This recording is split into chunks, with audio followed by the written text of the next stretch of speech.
So here I am at the Cruden booth. I'm getting ready to drive and test out the biggest, baddest simulator on Earth, the Cruden. And I'm here, I'm going to be doing an interview with Maarten, the CEO of Cruden, and we're going to talk a little bit about the sim before I get a chance to drive it. But I got to tell you, this is something that is years in the making. I've been waiting so long to drive this sim, but they're just not seen everywhere. I've never seen one in person prior to today, seen lots of videos, but getting a chance to actually drive this sim is something I've been waiting, like I said, a very long time, and we're going to get to do it in just a couple minutes here. But first, we're going to talk to Maarten, the CEO of Cruden, and see what he has to say about this sim.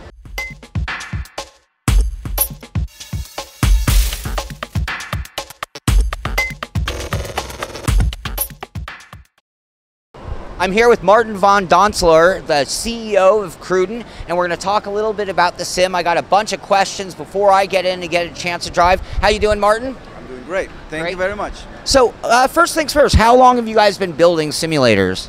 Well, personally, I've been building them since the late 90s, always in projects for motorsport teams, car manufacturers. At some point I thought, hey, this is a product, and at the same time I also realized it's a cool product. So there I took the concept of building simulators to something that is a product and presented it as a catalog product, initially to my motorsports clients and the car manufacturers, and then later on turn that same technology into something that works in an interaction environment. And this is fourth generation of what we did. I think our first installation was in 2003 at a entertainment facility. Okay, and so it's been a really long time. Now, thinking back, do you remember what actually brought you into it and what started the whole thing? I very well remember that, yeah, because I wanted to build simulators. And this was mainly with a scientific approach. I never played games. As I just admitted, I didn't even know your channel, so I apologize once more for that. Problem. But this is not my world. But one morning I was in the car on the way to work, and I heard about how much money was spent in gaming. And there I realized, oh my God, there's more money in games than there is in the whole Hollywood film industry. Exactly. We got to do something with that, and everybody loves simulators. Let's see if we can do what everybody says is impossible, sell this kind of equipment in an attraction environment. Absolutely. Okay, that's great. Now, I've told the people at home that this is the biggest, baddest simulator on Earth, and I've been waiting a very long time to drive it. So looking at this, I mean, it's obviously a very large system. It's obviously a lot of money. What kind of money are we talking about for a rig like this? This would be in the 200,000 US dollar area. We could do a bit less and a lot more, but for a typical attraction, just under 200,000. That's what we're thinking. Okay, so that means it really is pretty upper echelon, but we're talking about maybe the highest tech thing I've ever seen. Now, what do you get? I mean, obviously you get the simulator. What comes along with the simulator when you buy one? Well, then we have to go through the menu. There's a long list of menus, as you probably know, and your viewers as well. There's always licensing issues. Right. So the standard delivery comes with 3 cars and 3 tracks, and then we can build tracks from the library from that. Okay. And most of our tracks are based from LiDAR measurements we've done ourselves. So it's a copy of what we use in the professional world. Okay. Now, generally, when I go drive a simulator by a different company, usually they're using software that is the same software I can buy and run at home. What are you guys using for software, for the actual racing? Our simulators run our own software, which is called Panthera. It was born as Racer, as many sim racers may know. Ruud van Gaal and myself, we've been working on that for a long time. And once we took it into the professional world, we rebranded it into Panthera. And it's in the core, this simulator runs the same software as the guys from Formula 1 who train on that simulator. Now, I wouldn't really recognize it as Racer anymore. It looks like it's gone through a lot of changes to get to where it is today. You're absolutely right, but maybe even more our guys from our content studio, they spend a lot of time on building tracks and building cars, and that's where half of the eye candy comes from. Right. So the old Racer renderer, somewhere deep down below, it's hidden. It's still around, but with all nifty features, but it's the content guys who make, who take the best out of it. Right. Okay. You know, you can have the best ingredients, but the menu is only going to be as good tasting as the chief who cooks it. Right, right. Okay. Now this one here has sort of a custom built rig with 3 seats. I notice over there you have a boat. I've seen a lot of pictures where you have like entire cars up on the platform. Yeah. What's more popular with the consumer out there? Consumer and customer, they all want the full car. Our customer, who typically is some guy who wants to make money in the end, he loves this machine. We've built this 4th generation of Hexatech simulators initially with a single seat. Then we got commands from our customers saying, can't we make it a shared experience? And initially we thought, that's I don't know, that, you know, as an engineer you think, that, no, that's not good. It can't be done. But if you start thinking of our customers, imagine a family walks by, because this is where these simulators might end up, and dad wants to drive. Right. But the kids will drag him along. No, no, no. Yeah. I don't want it. Now imagine dad can take the kids. All of a sudden, not only this customer will go and have a drive, but also my customer can ask more money because of the 2 additional seats. So it's a money thing in the end. It's but like it's also McLaren. it is a lot of fun having this shared experience with your friends. If we go in there and I would sit next to you and I go, no, no, no, go there, Right. break later. Yeah, you can be my co-driver. Yeah. Yeah. Since we came up with the 3-seater version, we did not sell a single 1-seater. Oh wow! Yeah. I could see a rally team actually doing it because the co-driver could actually sit there and simulate that just like the driver could. Yeah, you're absolutely right. We even have, I say, professional customers.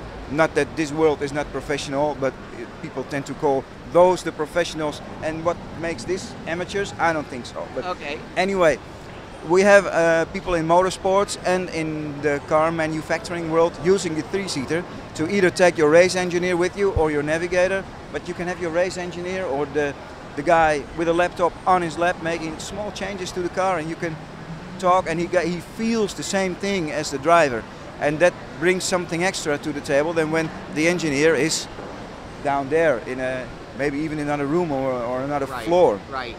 That is fantastic. So these are actuators of some sort, right? They are. I mean, these are they're as big as I am. How much weight can this thing hold? This one can carry easily 6,000 pounds. But of course, we're running less weight here. That means you get more accelerations. That was my next question. So when you change the weight, does it significantly change the results?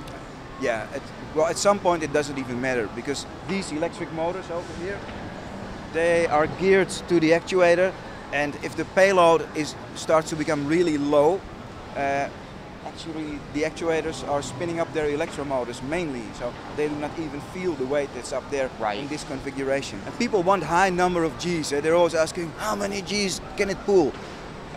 It can easily pull 1.8 G, but to be honest, we don't do that, because A, it's uncomfortable, you're not here to be hurt.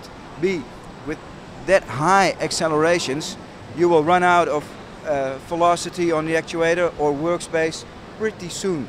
Right. So only the rumble, you can use high accelerations, but if I pull the corner with 5 Gs in a Formula 1 car, can we do it? No, and we don't even want to. That's what it's a simulator for. Okay. Okay, fantastic. Now let's talk about some of the other components. I noticed you have a wheel set and a pedal set that I have never seen before, and I've seen a lot of wheels and pedals. Is everything on this stuff that you do all in-house? Sometimes based on off-the-shelf components. If you look at the pedal box we're using, that's basically a Tilton set, but we've added our own 2, you could say, master cylinders, although they may seem a bit big, so we keep the pressures down to make it a virtually zero maintenance product. Right. So that's what we have bolted on. That's our own development. What you see over there, the steering wheel, that's completely our own manufacturing, and it's an integral part with the whole motion base. So the electronics are integrated in there, so it works all nicely together. Okay.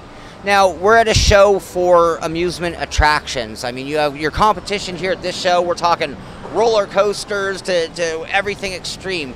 What kind of reaction have you gotten from the public here? And I'm assuming most of them aren't sim racers. They're just fans of thrill rides and amusement. Yeah, well, we've been coming here for about 13 years now. Wow. So the wow effects, as we had them in the first 5 years, they become a little bit less. But you can imagine in the early years there was always at least 50, 75 people around our booth watching the show. Right. But today still people are, they may come prepared to the show, but not all of them are prepared to watch for simulators. Right, right. And you see them coming around the corner and being like, oh, what is this? Can I try it? And initially everybody is extremely enthusiastic, but it's got to fit the purpose. Sure. And if your purpose is get as much people as you want through the system and get as much money out of them as you can, right, then this is not going to work. Right. You really got to be a fan of race cars, right, or boats. Okay, okay. Now, I've heard of a place called, I believe it's called iWay. And I've heard that you have as many as like 18 of these simulators in one building. What's that like? I mean, that must be quite an environment. Something from a sci-fi movie almost. Yeah, this is Mr. Pierre Nicolas, and I admire him greatly because this is the man with the strongest will you will ever see. Not always easy for us as a supplier, but he's a great guy. And he's in operation for over 7 years now. And as you say, if you come into this building, it's for sim racers. This would be heaven on earth. It is heaven. That's Yeah. what I have heard. I also heard that they charge a lot of money. Obviously, they're paying for a very expensive simulator. But what's most fascinating to me is I've heard from several different people that they are actually packed. You go in there and there is a waiting list for the most extreme sim on earth. Yeah, there is. Well, not on a Monday morning, I guess. But at the popular hours, yeah, you have to sign up front, and he has competitions, and there are big prizes to win if you win the competition over there. So that will lure the people into the place as well. But it's so much more than just hop on the seat and have a short race. You know, he sells the complete experience. So you go in there, you get a driver's briefing, you wear a suit, you wear a helmet. Then you'll drive. You get to practice, and then you go be placed on the grid, and you have your race. And after the race, you have a review of what's going on. And so it ends up being more like going to a racing school than going to an arcade. yeah, this is absolutely how he puts it into the market. This is a racetrack, but the cars stay in position. Right. But Okay. you race. Okay. Now, we talked about this one a little bit. We talked about putting a car on it. I see you've got the boat over there that I'm dying to try as well. What other applications do you have? Well, the cars and the boats are our standard applications, but we build anything that moves. If you want, well, very obvious, flight, airplane, helicopter, but we do a submarine if you want, and even space pods. That's more for the attractions world, but we can do that all. Awesome. And I don't know if you want to be able to give me this answer, but what can we expect from Cruden in the future? Oh, if I tell you, I have to kill you. So I'm going to have to come back next year to find out. No. We can tell you, you have to realize that this kind of market is really a spin-off product for us. Especially our technical people, their focus is on developing equipment for the motorsports applications and the automotive world. That means that in this world where we are right here, the attractions, we don't want to be distracted too much. So we supply standard delivery and nothing else. Right. More and more people come over here and ask us for, can you do this, can you do that? We always say, no, we're going to change that. So we're going to do more projects. This may not be very much the answer you are looking for from the sim racing community, but for Cruden, we're going to diverse a little bit more. Right. Okay, good. That's what I want to hear. That's excellent. Well, Maarten, thank you very much for your time. I now get an opportunity to finally drive this simulator, the Cruden, the biggest, baddest sim on earth. So again, thank you very much. I wish you all the best. All right. And thank you very much.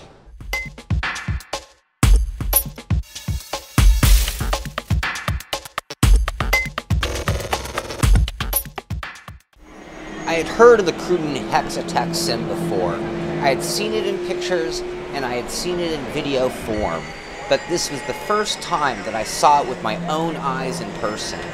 And in the world of simulation, it is a modern marvel. It stands nearly 10 feet tall, and it moves like a killer robot out of a sci-fi movie. It twists, it bucks, it heaves, and it does it all extremely fast and amazingly smoothly considering the amount of action on the sim. I would love to give you a full review of the Cruden Hexatech Sim, but in reality, I was only able to drive it for about 10 minutes. But that 10 minutes would be a chance of a lifetime, and I was even more excited after seeing it in person for the first time. When you first go to get into the Hexatech Sim, it sits low in its static form. There are a set of steps that allow an easy entry into the cockpit shape. Even these steps are automated and will retract once the drivers are within the car. For my drive, I had two very attractive women along for the ride with me. Once we were all buckled in, the Hexatech Sim came to life. It went from that static position into its ready position by raising the entire platform a few more feet into the air, and now we are ready to roll. The first thing I have to say about the Cruden Sim is that it is extremely fun. It is safe to say that you will drive nothing like it. Its giant 6 actuators working together actually create a much more smooth driving feeling than I thought it would be. There's a tremendous amount of movement from the sim.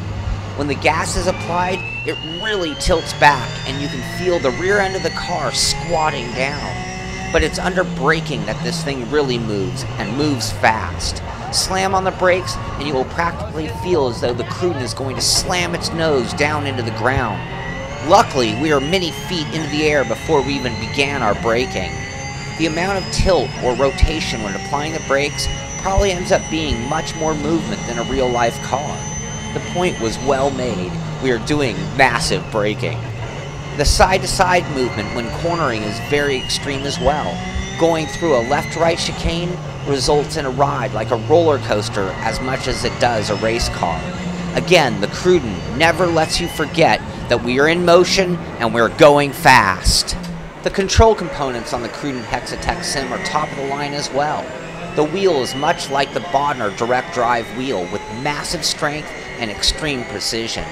In fact, if you look carefully, it looks just like a servo motor off of one of the giant actuators driving the simulation.